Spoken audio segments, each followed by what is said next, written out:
I want to take a minute today and talk about rebuilding after, narcissistic abuse. Because I get comments all the time from people who have come out of a narcissistic relationship or they're trying to come out of one. And they all say basically the same thing. I don't even know where to start. And I understand that because when I walked away from my marriage at 51, I didn't have a plan for rebuilding life or anything that came after that. Hell, I didn't even understand yet what had happened to me. I didn't know about, I didn't know anything about narcissistic abuse. I didn't have a 5-year plan, and I didn't have a house waiting on me. For a while, I didn't even have a home.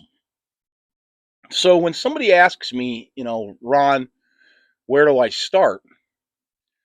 I can't give them a roadmap, but I can tell them what worked for me. When I look back at it, I can see that I kept doing the same thing over and over again. I didn't start by rebuilding my life. I started by stopping the things that were destroying it. That's it. I wasn't trying to fix everything. You know, I wasn't trying, I was really just trying to stop making it worse. Because when you first get out, rebuild your life sounds great. But what the hell does that actually mean? Your confidence may be shot. You don't trust your own decisions. Money may be a mess. You may be worried about your kids, you know, worried about where you're going to live, being alone, your future. And somebody tells you to find yourself. I didn't need to find myself. I just needed to get through a Tuesday. So that's what I did. What's directly in front of me? What can I actually do about it? Do that. Then deal with the next thing. And something happened. I started trusting myself again. Not because I convinced myself I was strong, but because I started proving that when something went wrong, I'd figure it out. That's where something I've said for years really became the way I lived. No more excuses, only solutions. Now, that doesn't mean, everything that happened was my fault. It means what happened next was my responsibility. That's a big difference. My choices were mine. What I did tomorrow was mine. And who I allowed into my life was mine. And that's an important one. Whether I sat there thinking about everything I'd lost or got my ass up and did something, that was mine too. But leaving didn't fix everything, and I didn't understand that at first. I was out, she wasn't there. So why was I still second guessing simple decisions? Why did I sometimes feel guilty when I'd done absolutely nothing wrong? Why could I walk into a store with nowhere that I needed to be and 5 minutes later feel like I needed to get the hell out of there and get home? That's when I started realizing, I'd left that relationship, but some of that relationship had left with me. You know, I've talked about counseling before, so I'm not going to retell that story. But in a nutshell, I eventually realized they can understand narcissistic abuse from a book and still not understand the emotional truth of living through it. I had to figure out what it had actually done to me. And journaling became a huge part of that.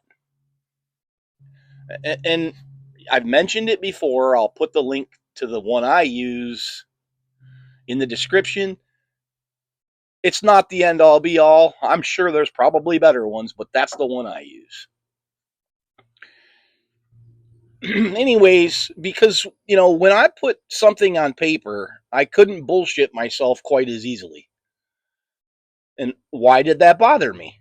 Why am I avoiding this? Why am I afraid of that? Why do I feel like I need permission when there's nobody here to give me permission anymore? And should have never had that right in the first place. And that led me to something else. I had to stop spending so much time trying to understand her. Why did she do that? Did she know what she was doing? Was this intentional? Was this real? Was that real? You know, I could have spent the rest of my life trying to solve her. And none of those answers were going to rebuild my life. So I turned the question around. What am I still carrying? And what can I do about it? That's when I started testing myself. Stay in the store a little longer, even when I felt like I needed to rush right home. Go somewhere by myself. Sit down and eat somewhere alone. Talk to somebody I didn't even know. Try something that I hadn't done in years. Try something new. Just small stuff. But every time I did one of those things, I proved something to myself. I can do this. Then I did something else and something else. And that's the part I think people miss when they're asking where to start. They're waiting for some giant breakthrough that's never going to come. I never had one. I had hundreds of little ones. And somewhere in those hundreds of little decisions, I stopped asking, how do I get my old life back? And started asking, what do I want my life to look like now? And that changed everything. Because I don't want my old life back. I want to know who I am now. What do I enjoy? Who do I want to be around? Who do I want around me? What am I willing to tolerate? What am I never willing to tolerate again? What does peace look like?